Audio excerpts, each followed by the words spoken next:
Hello super Indians, मेरा नाम है प्रशांत और स्वागत है आपका हमारे इस Q&A में जो मैंने रखा है rise of the Scarlet Witch के एक हफ्ते पूरे होने पे कि आप लोगों को जो भी क्वेश्चंस हैं मेरे इस स्टोरी से रिलेटेड उनके आंसर्स मैं बता सकूं, उस पर डिस्कस किया जा सके। और मैं ये भी बताऊंगा कि क्या सच में मेरे पास आगे का कोई आइडिया है भी या बस मैंने ऐसे ही कुछ भी प्लॉट में फेंक दिया है। तो बिना किसी देरी के चलिए शुरू करते हैं। ये वीडियो 4 सेगमेंट में होने वाली है, जहां पहला है क्वेश्चंस रिलेटेड टू डोरमामू, फिर questions related to Wanda, questions related to Illuminati और questions related to sorcerers and Chthon. तो शुरू करते हैं अपने पहले सेगमेंट से, यानी क्वेश्चंस रिलेटेड टू डोरमामू। अब बेसिकली आप लोग ये देख सकते हो गाइस कि मैंने इसके लिए कोई स्क्रिप्ट नहीं रखा है, मैंने बस क्वेश्चंस को अपने लैपटॉप पे लिख दिया है। मैं क्वेश्चंस देखता जाऊंगा और आंसर्स देता जाऊंगा, वो भी एकदम रॉ, बिना कोई स्क्रिप्टिंग के। तो पहला क्वेश्चन है कि मैंने डोरमामू को क्यों ऐड किया और मेरे फ्यूचर वीडियो में उसका कोई यूज़ है। तो जी हाँ गाइस, बिल्कुल यूज़ है। और सबसे पहला बात, मैंने डोरमामू को इसलिए ऐड किया है क्योंकि मुझे ये लगता है कि जिस तरह से फेज 4 आगे बढ़ रहा है वहाँ पे पावर्स लेवल जो है ना वो बहुत ऑफ द चार्ट जा चुके हैं। और हम हमेशा ये सोच रहे हैं कि भाई अब MCU आगे क्या ऐसा दिखाएगा, क्या पावरफुल दिखाएगा। तो मेरा ये मानना है कि अगर हमारे पास पहले से कुछ ऐसे कैरेक्टर्स हैं जिनके पावर लेवल को एक्सप्लोर करने से वो भी कॉस्मिक लेवल पे जा सकते हैं, तो मैं उन्हें क्यों यूज़ ना करूं। और डोरमामू उनमें से एक है। हम लोग पहले भी ऐसे एक कैरेक्टर को वेस्ट कर चुके हैं जो कि था ओडिन, तो फिर मैं वो सेम गलती दोबारा से एक नए फेज में किसी दूसरे कैरेक्टर के साथ क्यों दोहराऊं। और इस तरह से मैंने ये भी सोचा कि अगर मैं सेकेंड पार्ट में डोरमामू को एक्सप्लोर करवा दूं थोड़ा सा, तो काइंड ऑफ वो हाइप क्रिएट कर देगी थर्ड पार्ट के लिए, जहां पे डोरमामू को मैं मेन फोकस पे रखने वाला हूं। सो दैट्स वाई मैंने डोरमामू को यूज किया और हाँ, वो फ्यूचर में वापस आने वाला है।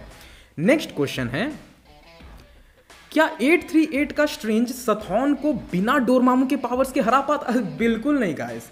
838 का जो स्ट्रेंज है ना वो सिर्फ डार्क होल्ड के बेस पे सथॉन को कभी नहीं हरा पाता, क्योंकि सथॉन ही ने तो डार्क होल्ड लिखा है ना। अब जो क्रिएटर है आप उसको उसके क्रिएशन से कैसे हरा दोगे। दूसरा चीज, अगर मैं बुक ऑफ विशांति को इंक्लूड ना करूं जो कि मेरे मेन स्टोरी में है, तो 838 का स्ट्रेंज किसी भी एंगल से बिना डोरमामू के सथॉन को नहीं हरा पाता। अगला क्वेश्चन जो है, स्ट्रेंज ने डोरमामू के साथ क्यों सौदा किया और क्या स्ट्रेंज बच पाएगा? वेल तो गाइज, ये मैंने अपने स्टोरी में भी लिखा था कि स्ट्रेंज जो है ना वो खुद जानता था कि वो वांडा से नहीं लड़ सकता। अगर वो लड़ेगा तो वो हारेगा। स्ट्रेंज को अपने और वांडा के पावर गैप का अंदाजा था, यही रीजन था कि वो डोरमामू से सौदा किया। रहा बात स्ट्रेंज के बचने का, तो ऑफ कोर्स वो बचेगा गाइज, उसका टेंशन आप मत लो। अगला क्वेश्चन है कि क्या वोंग और वांडा स्ट्रेंज को बचाने डार्क डायमेंशन जाएंगे? क्या थर्ड पार्ट का मेन विलन डोरमामू होगा? जी हाँ गाइस, वांडा का यही तो यूजेज मैंने रखा है कि वांडा एक जरिया है कि वो किस तरह इफेक्टिव वे में उस मिशन को कैरी आउट कर सकते हैं, यानी saving strange from dark dimension. अब इसमें मैं बहुत सारे एलिमेंट्स ऐड करने वाला हूँ और वो जो जर्नी होगी ना जो मैंने सोच के रखा है अभी के लिए, वो वांडा के कैरेक्टर के लिए सबसे ज़्यादा इंपॉर्टेंट होगी। तो अब आगे बढ़ते हैं गाइज मेरे दूसरे सेगमेंट में, यानी कि क्वेश्चंस रिलेटेड टू वांडा। तो सबसे पहला क्वेश्चन है, वांडा कमजोर क्यों थी? अब भाई इस क्वेश्चन पे तो एक भाई साहब ने मुझे ये तक कह दिया कि मैं पेट्रियार्कल इंसान हूँ, मुझसे एक स्ट्रॉन्ग फीमेल कैरेक्टर बर्दाश्त नहीं होती, मैं वांडा को स्ट्रॉन्ग नहीं दिखाना चाहता था, मैं मिसोजिनिस्ट हूँ बेसिकली। देखो गाइस, सबसे पहला बात, अगर आप MCU के द्वारा दिखाए गए किसी भी फीमेल रिप्रेजेंटेशन को स्ट्रॉन्ग मान रहे हो ना, तो सच में फिर आपको स्ट्रॉन्ग फीमेल कैरेक्टर और एक्सप्लोर करने की ज़रूरत है। आप इजूमी कर्टिस को देखो, आप ओलिवियर आर्मस्ट्रॉन्ग को देखो, आप मेरिलियोना वर्मिलियन को देखो, आप डेनेरिस स्टॉर्मबॉर्न को देखो, आप टॉफ को देखो। अगर जिसने भी यहाँ पे अवतार द एयर बेंडर सीरीज़ को कंप्लीट किया है तो उसमें एक अर्थ बेंडर बची थी टॉफ नाम की, ठीक है, उसको देखना। ठीक है, आपने अभी तक प्रॉपर स्ट्रॉन्ग फीमेल कैरेक्टर नहीं देखा है। जो MCU दे रहा है ना वो स्ट्रॉन्ग नहीं है, वो फोर्ज्ड है। ठीक है, वो कैरेक्टर को सही से जस्टिफाई नहीं कर पा रहा है, वो बस उन्हें टीयर में ऊपर ले जा रहा है। तो वो सोच रहे हैं कि हम लोग इसे स्ट्रॉन्ग दिखा दे रहे हैं, ये जो है स्टीरियोटाइप को तोड़ दे रही है। वो बिल्कुल नहीं होता भाई साहब। रहा बात दूसरा, वांडा पावर में भी कमज़ोर नहीं थी। अगर आपको वो सीन याद हो जहाँ पे वो कमरताज पे हमला करती है, वो ऑलमोस्ट मिरर डायमेंशन को तोड़ देती। ठीक है, आप सोच रहे हो एक कैरेक्टर जो डायमेंशनल बैरियर शैटर कर रहा है, आपको वो कहाँ से कमज़ोर लग रहा है। दूसरा चीज़, स्ट्रेंज का खुद ये मानना कि वो कभी भी वांडा से नहीं जीत सकता। तीसरा चीज़, वो पूरे के पूरे सोल्स ऑफ डैम्ड को बस अपने विम पे कंट्रोल कर ली थी। वांडा कहीं से भी कमज़ोर नहीं थी भैया हमारे कहानी में, कहीं से भी नहीं। नेक्स्ट क्वेश्चन कि वांडा सुपीरियर आयरन मैन से इतनी आसानी से कैसे हार गई। इस पे मैं एक चीज़ कहना चाहूँगा गाइज, आप जिस सुपीरियर आयरन मैन को मेरे स्टोरी में देख रहे हो ना, ये इतना अलग होने वाला है हमारे टोनी स्टार्क से, बट उसके कुछ ट्रेट है जो मैंने टोनी स्टार्क से ही लिए हैं अपने 616 से। सुपीरियर आयरन मैन के पास वो इन्फिनिटी जेम्स 5 साल से हैं भाई, ठीक है, या हो सकता है उससे भी ज़्यादा से, यानी जब से वो थैनोस को हराए थे तो उतने टाइम से इन्फिनिटी जेम टोनी के पास है। तो सोचो वो इन्फिनिटी जेम को किस लेवल पे मास्टर कर चुका होगा। टोनी जैसे इंसान के पास इन्फिनिटी जेम इतने टाइम से, नो डाउट उससे ज़्यादा इन्फिनिटी जेम्स के बारे में फिर और कोई नहीं जान सकता। और यही रीज़न है कि वो जितना इफेक्टिवली इन्फिनिटी जेम्स को यूज़ कर सकता है वो बियॉन्ड द इमेजिनेशन है। और जो मैंने सोच के रखा है ना सुपीरियर आयरन मैन के लिए, वो आप देखोगे आपके होश उड़ जाएंगे, मैं सच बता रहा हूँ। अगला क्वेश्चन है, मैंने सथॉन को यूज़ किया वांडा को मैनिपुलेट करने के लिए। तो एक्चुअली ये ज़रूरी था गाइस, क्योंकि देखो वांडा विजन के एंड में वांडा जो है वो इस बात को रियलाइज़ कर लेती है कि इंसानी जान की कीमत होती है ना। मैं किसी को भी ऐसे ही अपने पर्सनल मोटिव के लिए यूज़ नहीं कर सकती। तो वहाँ से लेके मल्टीवर्स ऑफ मैडनेस में जो उन्होंने वांडा के कैरेक्टर के साथ चेंजेस किए वो कहीं से भी फिट नहीं बैठ रहा था। ऊपर से उनका ये कहना है कि डार्क होल्ड से आपको इमेंस नॉलेज मिलता है। तो अगर किसी के पास नॉलेज है फिर भी वो इस तरह का डिस्टॉर्टेड पर्सनैलिटी में चेंज ला दे रहा है, वो बहुत इलॉजिकल होता है। क्योंकि जितने भी लोगों ने खुद को नॉलेज से भरा होगा वो ये बात जानते हैं कि आपके अंदर क्लैश ऑफ थॉट्स होते हैं, कॉन्फ्लिक्ट ऑफ आइडियाज़ होते हैं, आपके पर्सनैलिटी में कॉन्फ्लिक्ट्स नहीं होती। अगर आप फ्रेडरिक नीत्शे के 10 पोक ज़ाराथुस्ट्रा पढ़ोगे जहाँ पे उन्होंने वर्चूज़ पे बात की हैं, तो एग्जिस्टेंशियलिज्म का जो एथियस्टिक एग्जिस्टेंशियलिज्म है उसका भी यही कहना है कि एक वर्चू को रखिए, क्योंकि मल्टीपल वर्चूज़ होते हैं तो कॉन्फ्लिक्ट ऑफ आइडियाज़ होता है। तो वो चीज़ एमसीयू को एक्सप्लोर करना था, ना कि आप उसमें बिहेवियरल चेंजेस ला देंगे, आप उसका सेंस ऑफ लॉजिक ख़त्म कर देंगे। और हाँ, ये तभी हो सकता है जब आपको कोई मैनिपुलेट कर रहा हो। तो मैंने उस चीज़ को एक सेंस दे दिया, ठीक है। वो चीज़ जो कि लिटरली थोड़ा कम सेंस बना रही थी, मैं नॉन सेंसिकल तो नहीं बोलूँगा, थोड़ा कम सेंस बना रही थी, मैंने उसे सेंस दे दिया कि वांडा नॉलेजेबल तो ही है बट उसके नॉलेज को कोई मैनिपुलेट कर दे रहा है दूसरे डायरेक्शन में, ठीक है, ताकि वो मेरे पास एक ज़रिया बचा रहे कि मैं वांडा का जब खुद का कैरेक्टर डेवलपमेंट करवाऊँगा ना, तो वहाँ पे वो चीज़ मैं और बेटर वे में दिखा पाऊँ कि वांडा के कैरेक्टर के साथ अब क्या चल रहा है, ठीक है। इसलिए मैंने ये चीज़ किया था।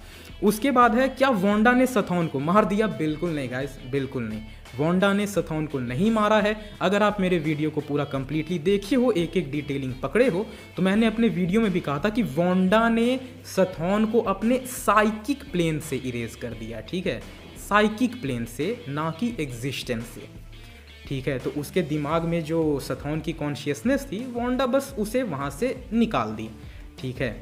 और क्या वांडा एंड में अच्छी बन चुकी है? वेल, वांडा कभी बुरी थी ही नहीं। देखो, मेरा एक चीज़ मानना है ना कि एमसीयू जो वांडा को विलन बनाने में लगा हुआ है या एक प्लॉट डिवाइस बनाने में लगा हुआ है, जहाँ पे एक केओटिक कैरेक्टर है और प्लॉट उसके चारों तरफ रिवॉल्व हो रहा है, ये बहुत ही मतलब बचकाना सा टाइप होता है स्टोरी लिखने का, ठीक है।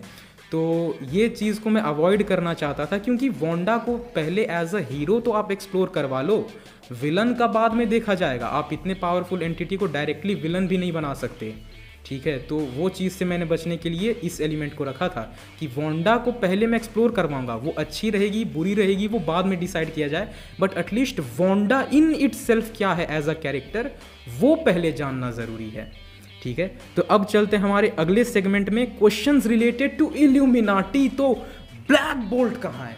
कहाँ है ब्लैक बोल्ट? तो वेल, ब्लैक बोल्ट को मैंने इसीलिए नहीं रखा क्योंकि देखो गाइज, ब्लैक बोल्ट एक किंग है ना, किंग ऑफ इनह्यूमंस। तो जिस तरह से एमसीयू ने किंग तचाला के कैरेक्टर को डील किया कि वो बंदा स्क्रीन पे आता था तो लगता था भाई कि द किंग इज़ हियर, है ना, मैं वो चीज़ चाहता हूँ कि ब्लैक बोल्ट के साथ भी किया जाए। और ब्लैक बोल्ट सच में कोई मतलब ऐसा साइड कैरेक्टर नहीं है भैया जिसको आप कैसे भी ट्रीट कर दीजिएगा, कैसे भी ठिकाने लगा दीजिएगा। ब्लैक बोल्ट मतलब गूदा वाला बंदा है भाई वो मार्वल कॉमिक्स में भी। तो वो चीज़ मैं नहीं करवाना चाहता था ब्लैक बोल्ट के साथ, और यही रीज़न है कि मैंने ब्लैक बोल्ट को ऐड नहीं किया। क्योंकि ब्लैक बोल्ट को जब भी लाओ भाई, आप इस तरह से लाओ कि आप उसको रेस्पेक्ट कर रहे हो उस कैरेक्टर का, ठीक है। इस तरह से मत ला दो कि आप किसी को पावरफुल दिखाने के लिए उसको पूरा कचड़ा कर दिया उस कैरेक्टर का। ये चीज़ मुझे बहुत अनजस्टिफाइड लगा था मूवी में भी ब्लैक बोल्ट के कैरेक्टर के साथ, और यही रीज़न था कि मैंने ब्लैक बोल्ट को मूवी में अपने वाले में नहीं रखा है। सुपीरियर आयरन मैन इतना आसानी से क्यों जीता? तो वेल गाइज, एक इसका मैंने आधा आंसर तो दे ही दिया था कि वो मास्टर है, ठीक है। दूसरा चीज़, एक चीज़ होता है आपके अंदर का कॉन्फ्लिक्ट ऑफ मोरालिटी, कि मुझे इस वाले सरकमस्टांस पे क्या डिसीजन लेने चाहिए, क्या सही होगा क्या गलत होगा। हमारा जो सुपीरियर आयरन मैन होने वाला है ना, ये चीज़ उसमें नहीं है। वो बंदा इतना ब्रूटल हो सकता है, तुम एक बार ये सोच के देखो कि 838 वाली वोंडा का कोई गलती नहीं था, है ना। वो एक इनोसेंट थी जिसको कोई दूसरी वोंडा मैनिपुलेट कर रही थी, बट फिर भी उस इनोसेंट वोंडा को मारने में भी सुपीरियर आयरन मैन ज़रा भी नहीं कतराया। तुम सोच के देखो ये बंदा कितना लीथल हो सकता है। तो जो सेंस ऑफ मॉरलिटी है, जो सही गलत का जो मतलब चुनाव करने का जो पर्सपेक्टिव होता है, वो बहुत ज़्यादा ट्विस्टेड एंड कॉम्प्लिकेटेड होने वाला है अपने सुपीरियर आयरन मैन में।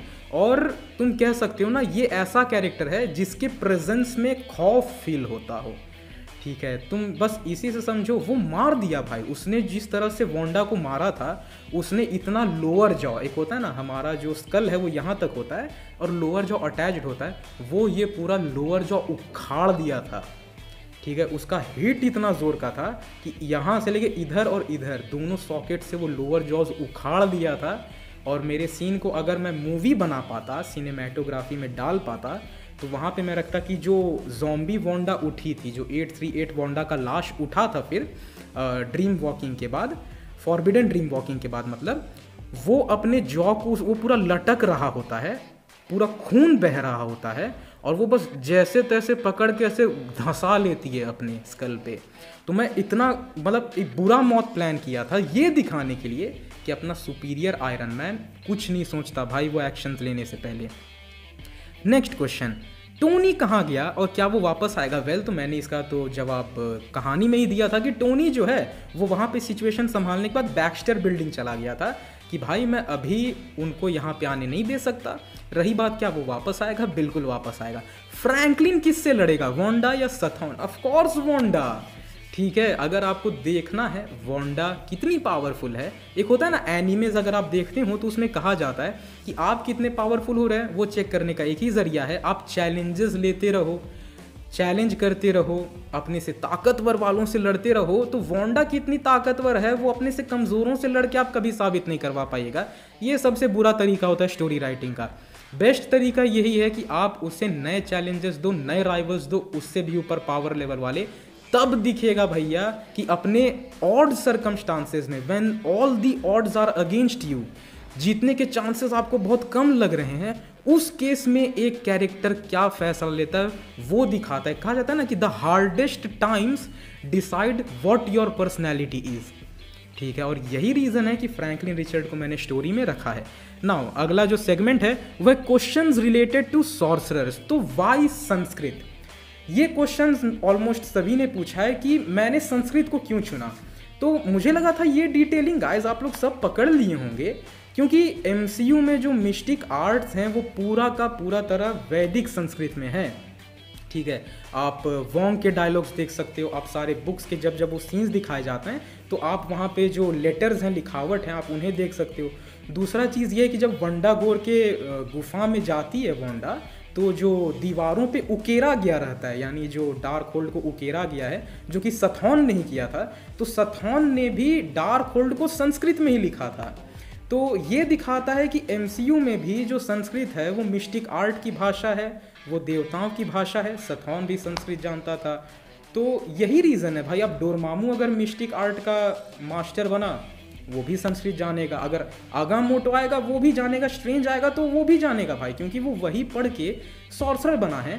तो ये एक ऐसा एलिमेंट है ना जो एमसीयू बिल्कुल एक्सप्लोर नहीं कर पा रहा था। मैं खुद ये चाहता था कि भाई जब तुम ये चीज़ दिखा रहे हो कि तुम्हारा मिस्टिक आर्ट संस्कृत पे बेस्ड है, तो तुम वो कैरेक्टर्स को दिखाओ ना। भले कैरेक्टर्स बिना स्पेल कास्ट किए इफेक्ट क्रिएट कर देते हैं, वो जादू कर देते हैं, बट एटलीस्ट उसे एसिमिलेट करोगे ना तो आपको एक ब्रॉड एक्सपेंशन मिल जाएगा कि आप दूसरे चीज़ों को भी एक्यूमुलेट कर पा रहे हो अपने कैरेक्टर्स में, अपने स्टोरीज में, अपने कॉन्सेप्ट्स में।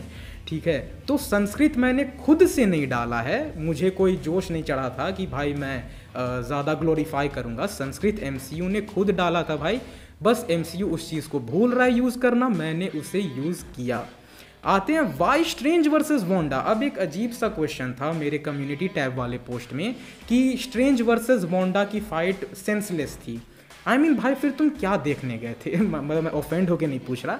आप मान लो आप डॉक्टर स्ट्रेंज की एक मूवी देखने जा रहे हो जिसमें वोंडा रहने वाली है और आपको ऑलमोस्ट पता है कि वोंडा विलन होगी, तो तुम भाई एक फाइट एक्सपेक्ट करोगे कि वोंडा और स्ट्रेंज लड़े। ठीक है, मैंने वो डाला तो यहाँ इस सेंसलेस कहाँ से बना रही है? वोंडा और स्ट्रेंज का फाइट तो होना ही था मूवी में। एक चीज़ आप लोग मानो गाइस, एमसीयू को बिल्कुल आइडिया नहीं था कि इस मूवी में मुझे स्ट्रेंज के कैरेक्टर के साथ क्या करना है। उन्हें सच में आइडिया नहीं था कि हम इसे क्या करते दिखाएं, और वो चीज़ सबसे बड़ा डाउनग्रेड था इस मूवी का। वो बस भागता फिर रहा है, जबकि स्ट्रेंज का ट्रेट ऐसा नहीं है, उसका कैरेक्टर ऐसा नहीं है। हमने पहली मूवी में देख रखा है कि स्ट्रेंज किस टाइप का आदमी है, बट वो अपने ट्रेट से एकदम अलग बिहेव कर रहा था मल्टीवर्स ऑफ मैडनेस में। मैंने उस चीज़ को बस सही किया है इसमें। Why Wong was useless. तो सबसे पहला बात भाई कि वोंग जो है वो एक कह सकते हो बाय फॉर्मेलिटी बस वो सॉर्सरर सुप्रीम बन गया है। वो है एक लाइब्रेरियन ही भैया, ठीक है। तो उसका बस नॉलेज, किताबी नॉलेज भले हो सकता है कि अच्छा खासा एक मास्टर के लेवल पे हो, but he is not the chosen one to be a sorcerer supreme. ठीक है, ये वही बात होता है ना कि अगर आपको नारुतो याद हो, ठीक है, तो नारुतो में वो होकागे के लिए सबसे पहले जिराया को पूछते हैं, because that time Jiraiya was the most powerful one, क्योंकि वो लेजेंडरी सानिन का एक पार्ट था। तो जिराया उस ऑफर को डिक्लाइन कर देता है, तो उन्हें ना चाहते हुए भी सुनादे को बनाना पड़ता है, जबकि वो जान रहे हैं कि सुनादे जो है वो जिराया इतनी पावरफुल नहीं है, बट फिर भी फॉर्मेलिटी के लिए उन्हें सुनादे को बनाना पड़ा। सेम चीज़ एमसीयू में भी हुआ है कि स्ट्रेंज के गैर हाजिरी में वो बस वोंग को बना दिए। तो भले वो पदवी पे है, बट वो पावर लेवल तो उसके पास नहीं है ना। तो बस यही रीज़न है कि अब बेचारा वोंडा के साथ फाइट में वोंग क्या ही कर पाएगा भाई, ऑब्वियस सा रीज़न है। आगे चलते हैं कि क्लिया को मैंने क्यों नहीं रखा। वेल, तो क्लिया आने वाली है और इस चीज़ को मैं कैसे मतलब एसिमिलेट करूँगा अपने स्टोरी में, इसे मैंने खुद भी नहीं सोच पाया। क्योंकि देखो यार, पता है आप जितने भी चीज़ें देख रहे हो, चाहे वो ब्लड एंड थंडर हो या चाहे वो rise of the Scarlet Witch हो, वो सारा मैंने सोचा है भाई, एक अकेला आदमी, ठीक है। तो वो चीज़ अलग अलग टाइप की स्टोरीज़ के अलग अलग मतलब चैलेंजेस होते हैं कैरेक्टर को हैंडल करना, क्योंकि स्ट्रेंज थॉर नहीं है, वोंडा गॉर नहीं है, ठीक है। तो मुझे अपना वो इंटेंट को भी चेंज करना पड़ता है कि इन कैरेक्टर्स को मैं कैसे हैंडल करूं, क्योंकि मुझे ब्लड एंड थंडर में थॉर के पर्सोना को दिखाना था, वो गॉडली पर्सोना, बट स्ट्रेंज वाले में मुझे उस चीज़ से बिल्कुल अलग आना था, है ना। स्ट्रेंज जो है वो एक कह सकते हो सेल्फ सेंटर्ड टाइप का कैरेक्टर है, ठीक है, नार्सिसिस्ट टाइप का कैरेक्टर है। दूसरा चीज़, मुझे सिनेरियोज़ को चेंज करना पड़ता है कि वहाँ पे मुझे कॉस्मिक लेवल पे फाइट्स दिखाने थे, यहाँ पे बस वो प्लानिटरी लेवल पे मुझे कन्फाइंड रखना था, ठीक है। तो इस वजह से थोड़ा सा कन्फ्यूजन है, बट मैंने सोचा कि क्लिया को मैं रखूँगा क्योंकि ऑफ कोर्स वो फ्यूचर के लिए ज़रूरी है। तो लेट्स सी, लेकिन हाँ वो आएगी, इतना मैं बता सकता हूँ। बुक ऑफ विशांति मैंने क्यों यूज़ नहीं किया। वेल, तो बुक ऑफ विशांति के लिए मैंने कुछ अच्छा सोचा। अब ये चीज़ आप भी मानोगे गाइस कि बुक ऑफ विशांति को कैसे यूज़ करना था, ये भी एमसीयू को बिल्कुल नहीं पता था। वो बस दिखाने के लिए दिखा दिए। होता है ना कि they casted book of Vishanti for the sake of casting, वो बस लाएं, ख़त्म कर दिए भाई। तो फिर लाए क्यों? उतना बड़ा चीज़ जिसका इतना हवा बना कि आप उससे कुछ भी कर सकते हो, उसे ला के ख़त्म कर देने का कोई सेंस नहीं बनता। मैंने सोच रखा है थर्ड पार्ट के लिए बुक ऑफ विशांति भी आएगी गाइस उसमें, और मैं आपको दिखाऊंगा कि कि why book of Vishanti is considered, कि आपको अपने ओपोनेंट को हराने का हर एक तरीका इसमें मिल जाएगा। और मैं प्रॉमिस कर रहा हूँ गाइस आपसे, अगर मुझे थोड़ा टाइम लगे, क्योंकि इस बार सच में बहुत आइडियाज़ हैं मेरे पास, बहुत मैंने खुद से सोचा, उन चीज़ों को, उन एलिमेंट्स को अब जोड़ने के लिए एक प्लॉट सोचना पड़ेगा। लेकिन बुक ऑफ विशांति क्या कर सकता है ना, वो मैं आपको दिखाऊंगा, और जो आप देखने वाले हो, क्योंकि थर्ड पार्ट का क्लाइमैक्स मैंने पूरा सोच रखा है कि मुझे एंड में क्या दिखाना है। और आप बस इतना मानो, बुक ऑफ विशांति यहाँ रहेगा भाई MCU का पावर स्केलिंग में, ठीक है। वो पूरा पावर हायरार्की को मैं कसम से बोल रहा हूँ, पावर हायरार्की स्ट्रेंज पलट के रख देगा उस चीज़ में, ठीक है। नेक्स्ट क्वेश्चन है, स्लिंग रिंग से मल्टीवर्स ट्रैवलिंग। वेल, तो ये बहुत छोटा सा डिटेलिंग है जो कि पहले मूवी में ही दिखाया गया था, जहाँ पे मॉर्डो शायद से जब वो स्लिंग रिंग बांट रहे होते हैं, वो बताया जाता है वहाँ पे कि स्लिंग रिंग से आप पूरे मल्टीवर्स में ट्रैवल कर सकते हो। और स्लिंग रिंग के वर्क करने का एक ही तरीका है कि आपको अपने लोकेशन का जो इमेज है वो बहुत ही ज़्यादा दृढ़ता के साथ याद होना चाहिए, आप उस जगह पे पहुंच जाओगे। तो दूसरा जो अपना सिनिस्टर स्ट्रेंज था, वो भी तो अपना सैंक्टम में ही रहता था, तो ये तो कोई सेंस नहीं बनाता कि उसके पास स्लिंग रिंग ना हो। अपने वाले स्ट्रेंज का स्लिंग रिंग खैर गायब हो गया था मूवी में, इसलिए मैंने उस एलिमेंट को भी रखा था कि स्ट्रेंज के पास अपना स्लिंग रिंग नहीं था, वरना वो क्या बोलते हैं भाई, अपनी चावेज के साथ वो पहले ही आ जाता। लेकिन जब वो सिनिस्टर स्ट्रेंज से मिला, उसका स्लिंग रिंग लिया और वो उसके थ्रू आ गया अपने अर्थ पे। और एंड है कि सथॉन वीक क्यों था। वेल, तो सबसे पहला बात, किसने आपको कहा भाई कि सथॉन वीक था? ये बात मैं खुद जानता हूँ कि सथॉन जो है वो डोरमामू से ज़्यादा पावरफुल कैरेक्टर है, आई डू नो दैट। और मूवी में भी आप भले क्यों, मुझे समझ नहीं आ रहा लोग इस चीज़ को नोटिस नहीं किए, सथॉन अपना एक भी पावर यूज़ नहीं कर रहा था। सथॉन जितना भी पावर यूज़ किया वो वांडा वाला करवाया, वो केओस मैजिक यूज़ करवाया, वो थोड़ा बहुत हेक्स पावर यूज़ करवाया, और वो डार्क होल्ड के कुछ पावर्स यूज़ करवा रहा था।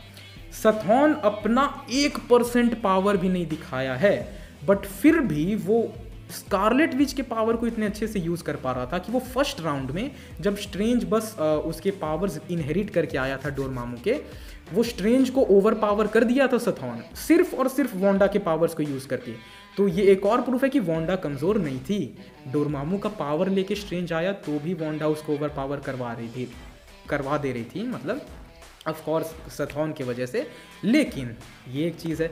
दूसरा चीज़, सथॉन यहाँ पे नहीं आ सकता, मतलब हमारे 616 वाले में सथॉन नहीं आ सकता।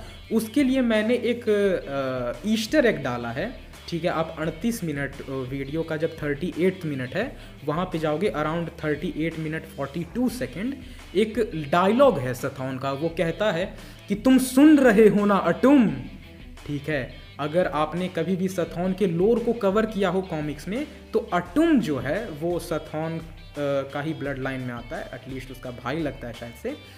अटुम का डेमोगॉर्ज फॉर्म, जिसको गॉड ईटर कहा जाता है, वो सथॉन को इतनी बुरी तरह हराया था कि सथॉन को भागना पड़ा था। और यही रीज़न था कि सथॉन ने डार्क होल्ड लिखा था ताकि वो इन फ्यूचर कभी वापिस आ सके। मैंने उस एलिमेंट को यूज़ किया है कि डार्क होल्ड जो है वो एक कॉन्डुइट है सथॉन का वापिस आने का, और वो बस अपने कॉन्शियसनेस के एक टुकड़े को वांडा के अंदर डाला था, क्योंकि जिस मोमेंट पे सथॉन खुद को मैनिफेस्ट करेगा ना, उसका पावर जिस मोमेंट पे महसूस होगा, अटुम दोबारा अपने आप को मैनिफेस्ट कर देगा सथॉन से लड़ने के लिए।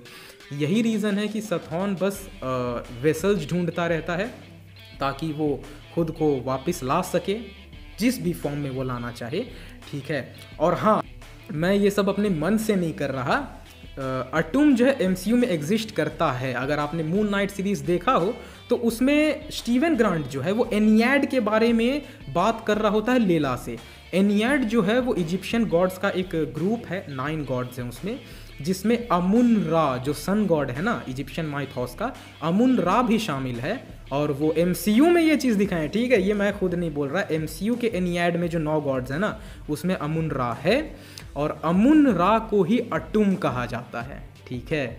तो वो चीज़ को मैंने यूज़ किया है। तो भाई मैंने खुद रिसर्च करी है भाई, मैं चीज़ों को उतना रिलेट करवा रहा हूँ, मैं अक्रॉस द माइथोलॉजीज रिलेट करवा रहा हूँ ताकि उस चीज़ को और अच्छे से, मतलब इंटरवोवन बनाया जा सके, अच्छे से मिक्स किया जा सके, ताकि एक कॉम्प्रिहेंसिव यूनिवर्स क्रिएट हो फेज़ 4 में। है ना, कि जो मिस्टिक यूनिवर्स है, सथॉन आ रहा है, सथॉन ने अटूम का रेफरेंस दिया और अटूम के बारे में आपने एनियाड में बताया था, और उस एनियाड के 5 गॉड्स को वो दिखाए भी थे, जैसे होरस था, वहाँ पे आइसिस आई थी जहाँ पे वो चल रहा होता है ना स्टीवन ग्रांट को जज करने का, मतलब मून नाइट को। तो वो एनियाड के 5 गॉड्स को दिखाए थे, बाकी को नहीं दिखाए थे, लेकिन उसमें एक अमुन भी है, अमुन अपना अटूम है, अटूम का दुश्मनी है सथॉन से। सथॉन को मैंने इसलिए दिखाया, एमसीयू उसे नहीं दिखाया था, बट मैंने इसलिए दिखाया ना क्योंकि मुझे वांडा के स्टोरी को कवर करवाना है, ठीक है। वो भले हवा बना रहे स्कारलेट विच का, जो कि वो ऑफकोर्स मुझे लगता है कोवेन ऑफ क्योस में कवर करेंगे, बट मैं उसे एक अपने तरीके से कवर करवाना चाहता हूँ। और जिनको लगता है भाई कि मुझे वांडा से नफ़रत है, मैं एक पावरफुल विमेन कैरेक्टर नहीं सहन कर पाता, ऐसा कुछ नहीं है भाई। मैं चाहता हूँ वांडा एक इंडिपेंडेंटली डेवलप्ड पर्सनैलिटी वाली कैरेक्टर बने, ठीक है। आप ये पहले जान पाओ कि वांडा कौन है। एमसीयू ये क्या किया है कि उसको बांध दिया है। अभी कहते हैं ना वांडा कौन है, तो भाई एक कैरेक्टर है जो कि मदरहुड के वजह से जानी जा रही है। तो why should I confine the character dynamism of Wanda just to motherhood? मैं उसे सिर्फ मदरहुड तक, मातृत्व तक क्यों समेट के रखूं? जब मैं उसको फुल्ली हॉलिस्टिकली कवर करवा सकता हूं, तो मैं एक औरत के कैरेक्टर को, एक औरत के पर्सनालिटी को क्यों बांधूं? तो मैं मिसोजिनिस्ट या फिर भाई पेट्रियार्कल नहीं हुआ। तो ये मेरे विजन्स है गाइस। तो ये है अपना Q&A जो कि मैंने अपने वाले वर्जन से रिलेटेड वाला रखा था।